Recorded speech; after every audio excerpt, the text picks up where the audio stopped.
எங்க ஐயா மா ராமலிங்கம் ஒரு கதையை சொல்வாரு. ஒருத்தன் 3 பேர் சாப்பாடு கட்டிக்கிட்டு வந்து வேலைக்கு வந்துட்டு இருந்தாங்களா 10 வருஷமா.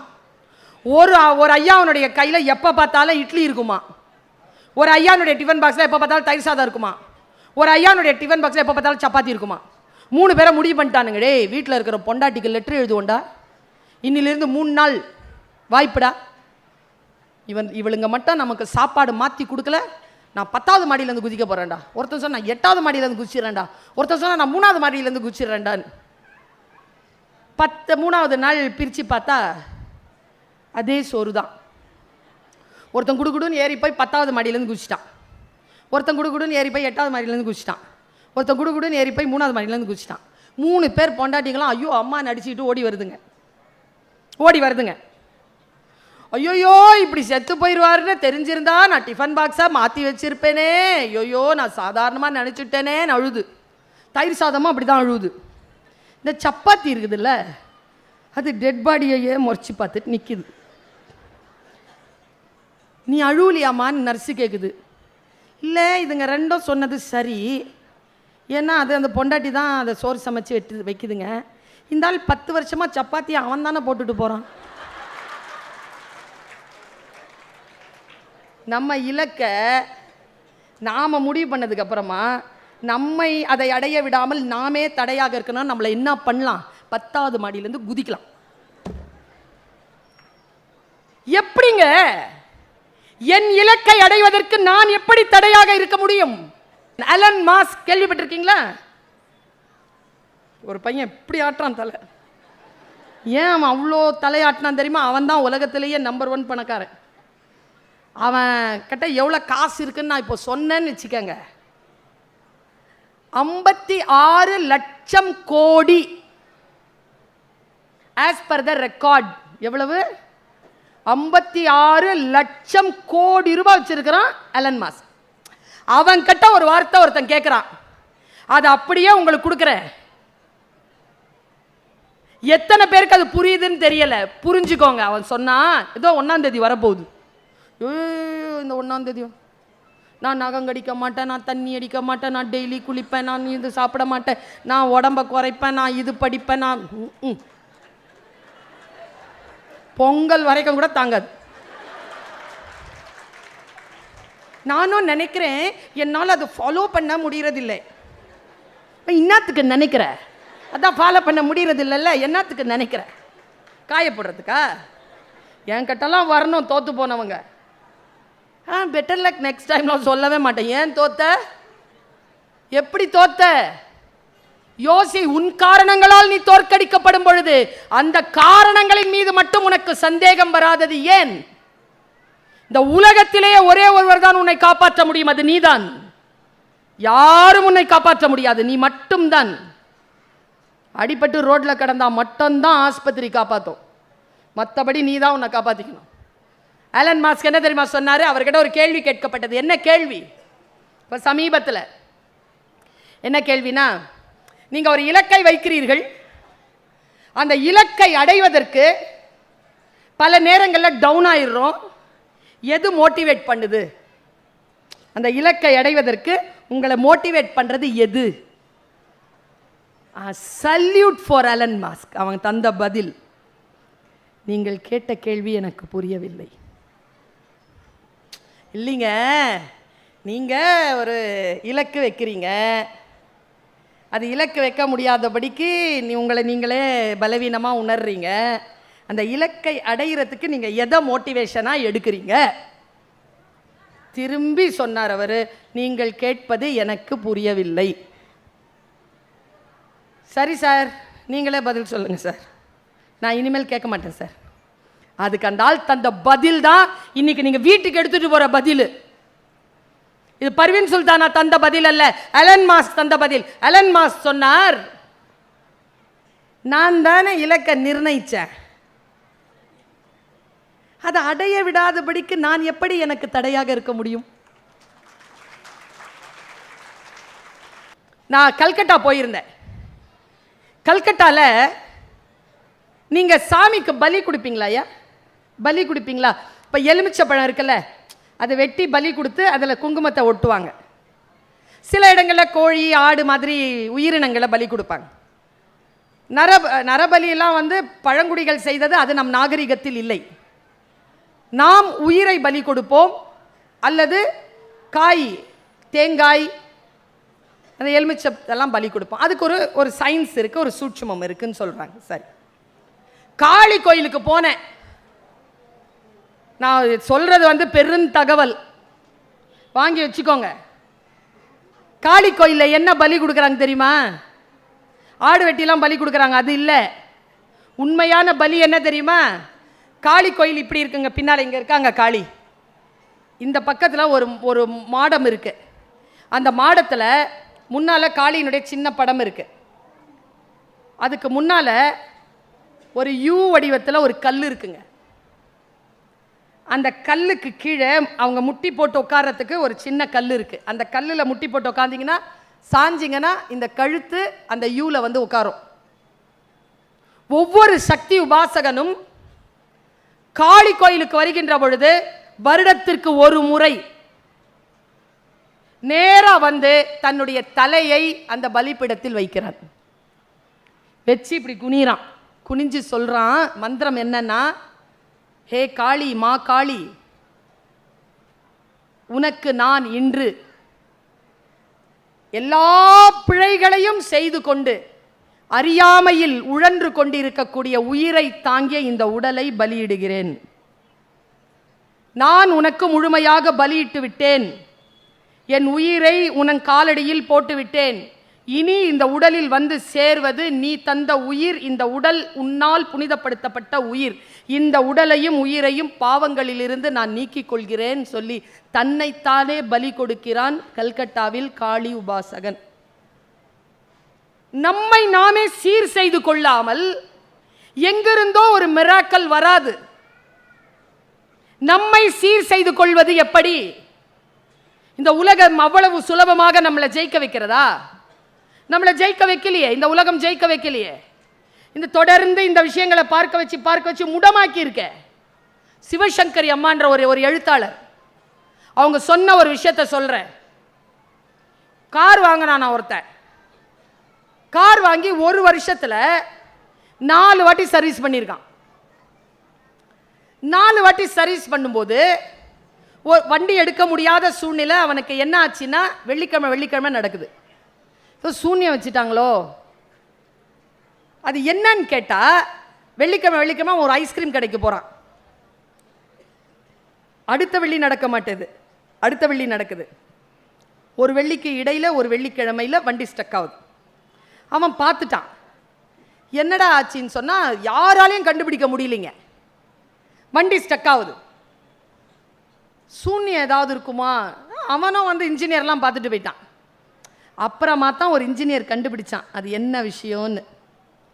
ஒரு வெள்ளிக்கிழமை அவன் வெண்ணிலா ஐஸ்கிரீம் வாங்குறான். வெண்ணிலா ஐஸ்கிரீம் வாங்கும்போது வண்டி புறப்படுது. அடுத்த வாரம் சாக்லேட் ஐஸ்கிரீம் வாங்குறான்.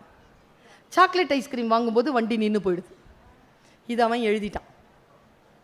அப்போது அந்த சாக்லேட் ஐஸ்கிரீமில் தான் ஆவி வருது, வண்டியை பழுது செய்து. அதுக்கப்புறமா இன்னொரு இன்ஜினியர் போனானாங்க. போய் பார்த்தா அவன் தந்த பெரிய உண்மை என்னன்னா, வெண்ணிலா ஐஸ்கிரீமுக்கு அந்த வண்டி 8 நிமிஷம் நிற்கிது, சாக்லேட் ஐஸ்கிரீமுக்கு அந்த வண்டி 22 நிமிஷம் நிற்கிது. இந்த 22 நிமிஷம் அந்த ஃப்ரீசர் பக்கத்தில் நிற்கிறதுனால உள்ளே இருக்கக்கூடிய என்ஜின் ஃப்ரீஸ் ஆகுது. இவ்வளோதான் விஷயம்.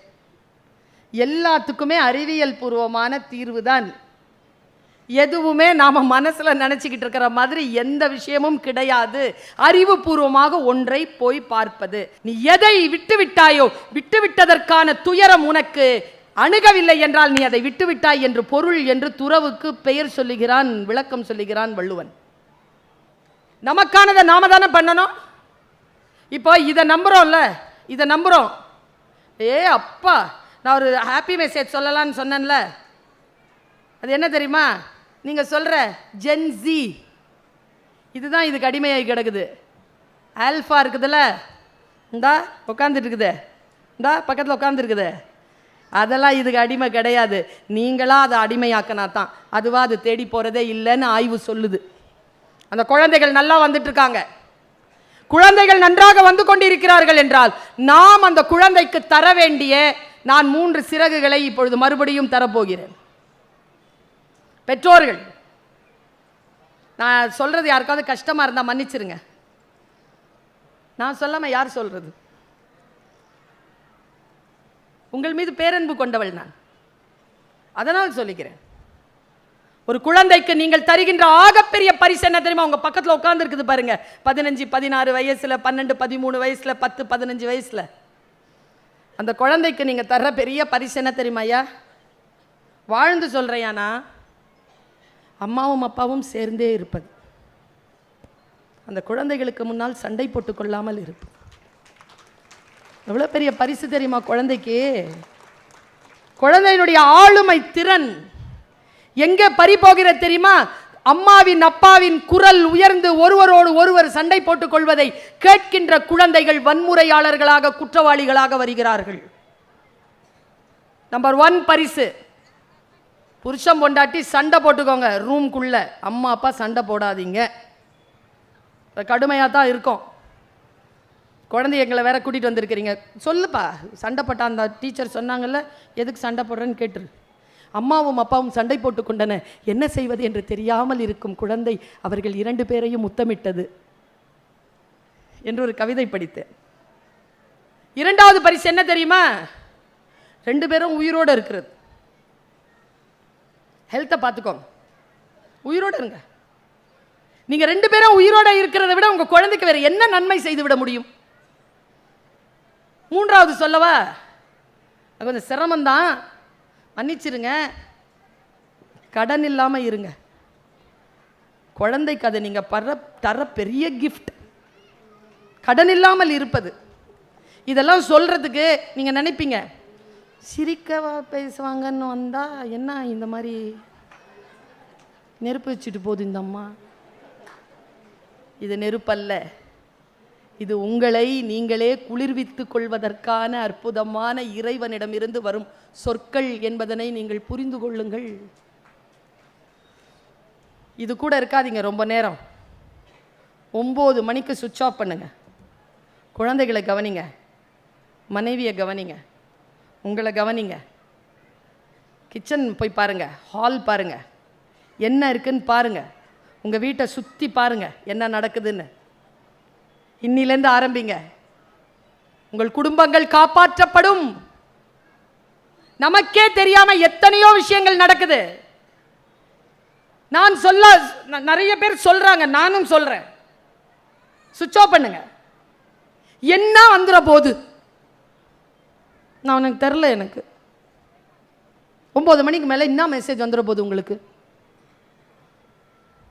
இல்லை இதை பார்த்தா தான் தூக்கம் வருதுன்னா மனநிலை மருத்துவரை அணுகுங்கள். ஆமாம், இதை பார்த்துக்கிட்டே இருந்தால் தான் தூக்கம் வருதுன்னா யூ ஆர் நாட் குட். ஒரு நாள் நான் அப்படி தாங்க, நான் இதை சொல்லியிருக்கிறேன், மறுபடியும் சொல்கிறேன். இந்த வீட்டில் ஹலோ அப்படின்னு உடனே அது பதில் சொல்லுமே, அதுக்கு பேர் என்ன?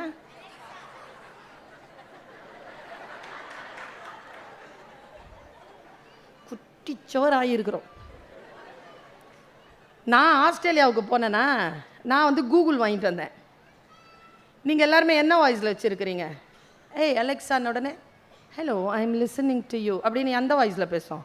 ஆம்பளை வாய்ஸா பொம்பளை வாய்ஸா? Female voice. என்ன சர்வீஸ் சென்டர் போங்க ஃபீமேல் வாய்ஸ். நான் மேல் வாய்ஸில் வச்சுருக்கிறேன். அப்பா கேட்டதில்லை, புருஷன் கேட்டதில்லை, புள்ள கேட்டதில்லை, அண்ணன் தம்பி கேட்டதில்லை. Doctor Sultana, yes I am listening to you. ஆம்பளை வாய்ஸ் வச்சுட்டா நான் பெட்ரூமில் இருக்குது. சத்தியமாக நடந்ததை சொல்கிறேன். எவ்வளோ பேர் திருந்திங்களோ திருந்திக்கோங்க. நான் தனியாக இருந்தேன் அன்றைக்கி. ஹே கூகுள் அப்படின்னு இந்தா ஆரம்பிச்சிருச்சு. Yes doctor Sultana I am listening to you, what can I do for you. அப்போ நான் ஒரு பாட்டு ஒன்று எனக்கு ரொம்ப பிடிச்ச பாட்டு, உருது ஒரு ஹிந்தி பாட்டு, இந்த ஷாருக் கான் பாட்டு, பாசிகரில் வரும். मेरा दिल था अकेला तूने खेल ऐसा खेला तेरी याद में जागूं रात भर बाजीगर वो बाजीगर. சரி குளிக்க போகிறோம், பாட்டை சத்தமாக வச்சுட்டு குளிக்க போகலான்னு சொன்னேன். மேரா தில் தா கேலான்னு சொன்னேன்னா அதுக்குள்ளே பெல் அடிச்சிருச்சு. வெளியில் போய் அந்த அட்டன் பண்ணிவிட்டு பெல் கதவு மூடிட்டு வந்து உள்ளே நுழையிற ஆம்பளை வாய்ஸ் பொம்பளை வாய்ஸாக மாறி இருக்கு. சத்தியம் நடந்தது. சுல்டானா, டாக்டர் கிட்டர்லாம் இல்லை, Sultana I think you are back. யார் ப்ளீஸ் சிட் டவுன். உட்காந்துட்டேங்க நான். Have a deep breath. Popcorn வாசனையா வருது. அடுத்து உயிரோட இருக்கிறோம் இல்லைங்க, அப்படிதான் இருப்போம். அடுத்து have a glass of water. அது கிச்சனுக்கு போகணும். என்னடா இது கிளாஸ் ஆஃப் வாட்டர் குடிக்க சொல்லுது. Take your mobile and call அம்மி.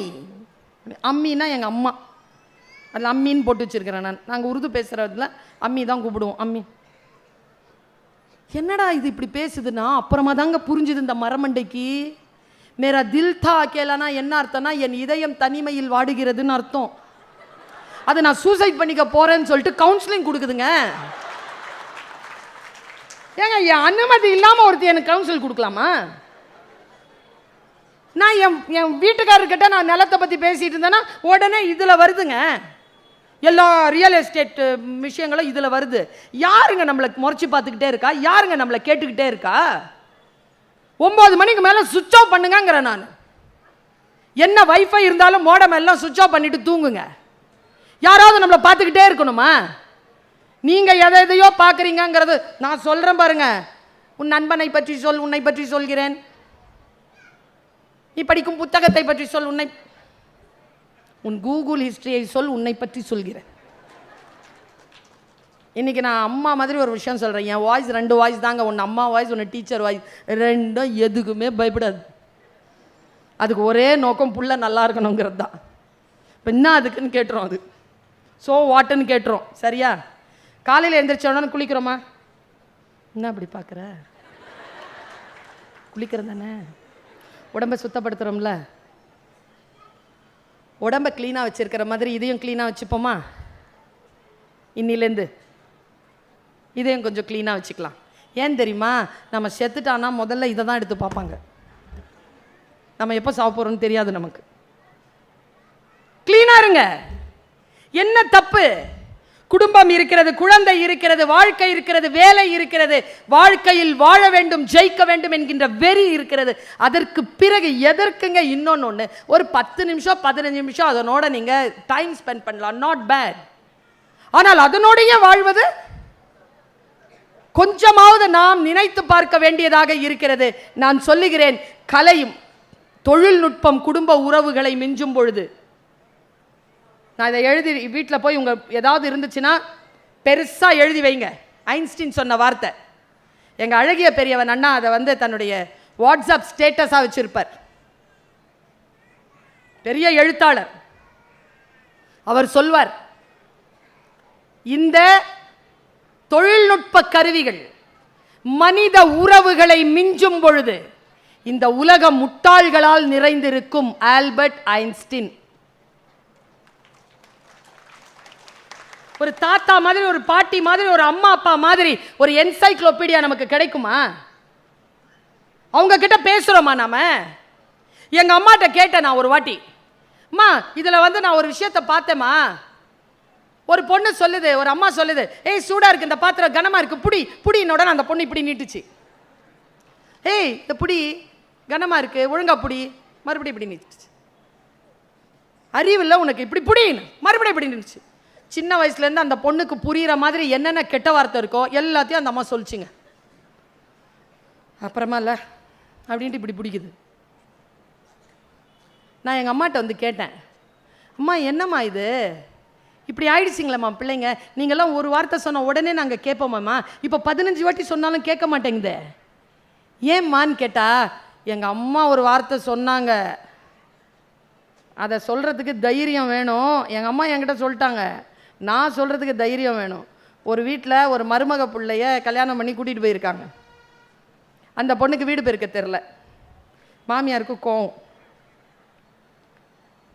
ஒழுங்கா பெருக்கு, அது மறுபடியும் எப்படியோ ஒழுங்கா பெருக்குங்கிறல்ல, மறுபடியும் கொச்ச கொசன்னு.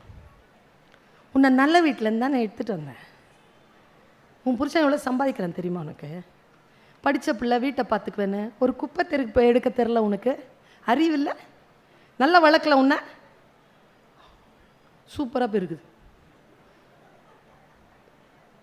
அதை அடுத்த நாள்லேருந்து என்ன பண்ணுமா, தொடப்பக்கட்டையை எடுத்துகிட்டு போய், எங்கள் அம்மா சொன்னது இது, தொடக்கப்பட்டையை எடுத்துகிட்டு போய் அவங்க மாமியார் வாசலில் நிற்குமா. மாமி வீட்டை பெருக்க போகிறேன், கொடுக்குறத கொடுங்க.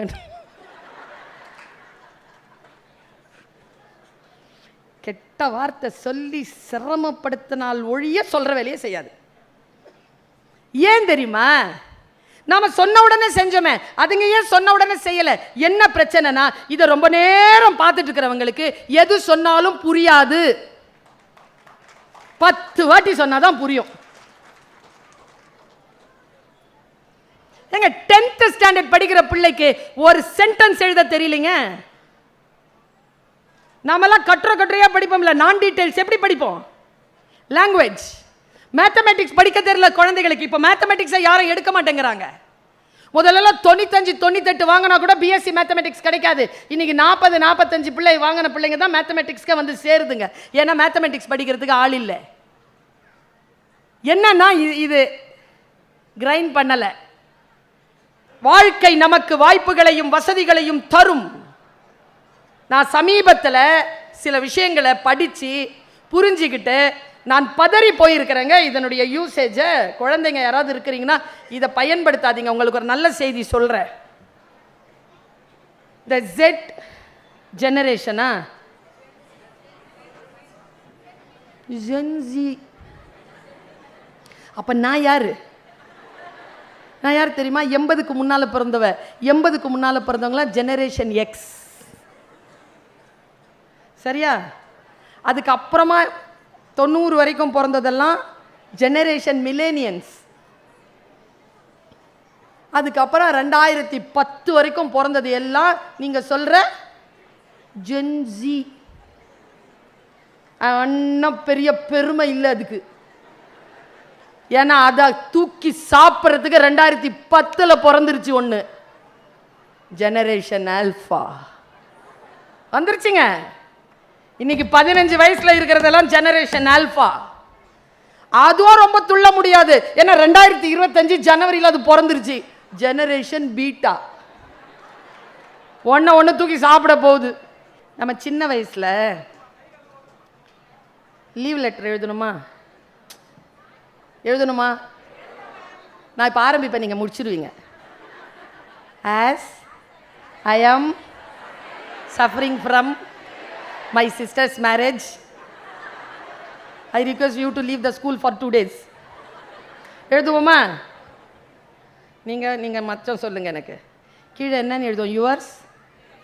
இந்த ஜெனரேஷன் எக்ஸுக்கு முன்னால் பிறந்தது, அது சொல்லுது யுவர்ஸ் ஒபீடியன்ட்லி. இன்னைக்கு என்ன எழுதுதுங்க? யுவர்ஸ் சின்சியர்லி, அப்புறம் ட்ரூலி, அப்புறம் ஃபெய்த்ஃபுல்லி எல்லாம் அலோவ் பண்ணுதுங்க ஸ்கூலில். ஏன் எனக்கும் அதுக்கும் தொடர்பே கிடையாது. நான் சொல்லட்டுமா? இது ஏன் ஒபீடியன்ட்லின்னு இப்போல்லாம் எழுதுறது இல்லைங்க? இதுங்க உங்கள் கீழ்ப்படிந்துள்ள மாணவி. இந்த ஒபீடியன்ட்லின்னு ஏன் எழுதுறது இல்லைன்னு தென்ன மேடம் போய் ஈ முன்னால் வரணுமா ஐ முன்னால் வரணுமான்னு பிரச்சனை அதுங்களுக்கு. இப்போ ஃபெய்த்ஃபுல்லியில் எவ்வளோ ஃபெய்த்தாக இருக்கிறோமோ அவ்வளோ எள்ளு.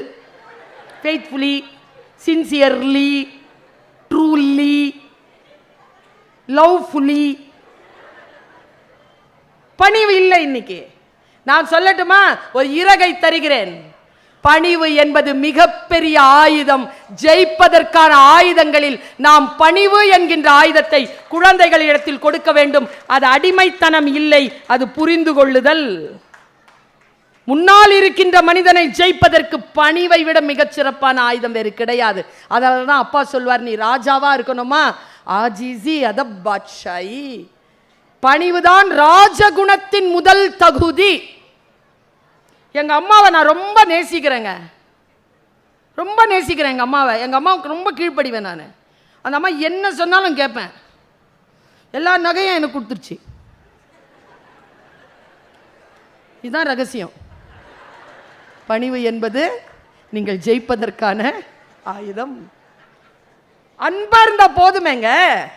பணிவா நடிக்காதீங்க, உண்மையா பணிவாருங்க. நகை மட்டும் இல்ல, ஆசீர்வாதமும் கிடைக்கும். அவர்கள் உடன் இருக்கக்கூடிய வாழ்த்தையும் இறைவன் சேர்த்து தருவான். எவ்வளவு பெரிய விஷயம் இதெல்லாம். நம்ம வேல்யூஸை இழந்துகிட்டே வரோமே. வேல்யூஸை சேர்த்து வச்சுக்கிட்டு எப்படி ஜெயிக்கிறது? இந்த ஐம்புலன்கள் இருக்குல்ல, நான் சொல்லித்தரேன். கைகள் இருக்குல்ல, அது சுத்தமா இருக்கட்டும், தூய்மையான கரங்களா இருக்கட்டும், கரைப்படியாத கரங்கள். 2, இதயம் இருக்குத, அது வெளிச்சமா இருக்கட்டும், வெளிச்சமான இதயம். அப்புறமா நாக்கு இருக்குல்ல, அது கொஞ்சம் மென்மையா இருக்கட்டும், மென்மையான நாக்கு. எதை வேணாலும் சாதிச்சிடலாங்க இந்த நாக்கால. மென்மையா பேசுறதன் மூலமா எதை வேணாலும் சாதிக்கலாங்க. ஒரே ஒரு சின்ன விஷயம் தாங்க, அந்த டோன் இருக்குல்ல, இங்க வச்சிருக்கிறீங்க அந்த உயிரை. இந்த டோனை மட்டும் கொஞ்சம் கண்ட்ரோல் பண்ணி நாக்கை சரியாக பயன்படுத்தினால் உறவுகளை, உலகத்தை ஜெயிக்கலாம். அடுத்து ரொம்ப அழகானது, பரந்துபட்ட நோக்கு, சிறியன சிந்தியாதிருத்தல். பெரிய மனசுங்க, பெரிய மனசே இல்லையே. பல விஷயங்களை பேன் குத்துற மனசு தானே. சில விஷயங்களை விட்டு கொடுத்தா பெரிய விஷயங்கள்லாம் கிடைக்குங்க நமக்கு. பரந்துபட்ட மனம் வைங்க. அடுத்தது உறுதியான கால்கள் இருக்கணுங்க, தடுமாறக்கூடாது. கால் தடுமாறாமல் இருக்க வேண்டும். இந்த புலன்களை மிகச்சரியாக கொண்டு சேர்த்தல். நான் இப்படி சொல்றேன், என்னுடைய லைஃப்ல நான் சில விஷயங்களை புரிஞ்சுக்கிட்ட விஷயங்களை கடத்துறேன்.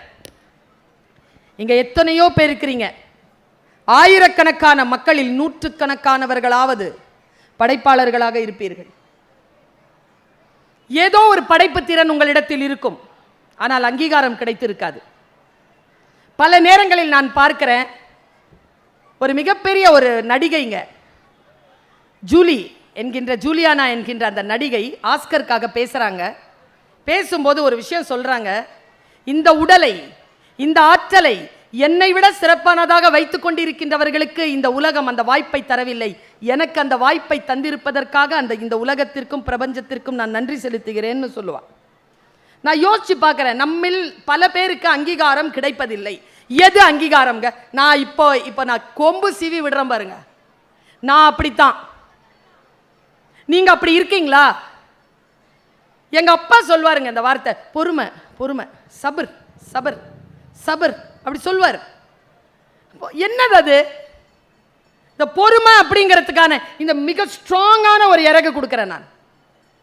பொறுமையா இருக்கிறது இருக்கல, வீரனுக்கும் வன்முறையாளனுக்குமான வித்தியாசமே, வீரன் என்பவன் கோபத்தை ஒரு வினாடி பொறுமையாக்கி கொள்பவன் தான், உடனே வெளிப்படுபவன் வன்முறையாளன்.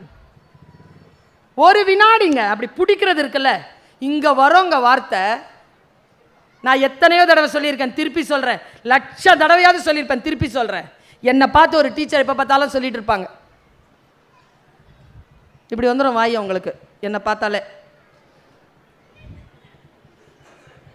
உருப்பட மாட்டேனா. அந்த அம்மாவை எப்படி ஜெயிக்கிறது? ஒன்னே ஒண்ணுதான் செஞ்சேன், நான் உருப்பற்றுவேன்னு எனக்கு தெரியும், உருப்பற்றுவேனா. ஆனா ஒன்னே ஒண்ணுதான், அந்த அம்மாவுக்கு நான் சொல்லணும், என்கிட்ட மொழி இல்லை. அந்த அம்மா ரிட்டையர் ஆகிறதுக்குள்ள அந்த ஸ்கூலுக்கு சீஃப் கெஸ்டா போயிட்டு வந்துட்டேன். அப்படிதான் எழுதினேன், சைன் அப்படிதான் போட்டேன்.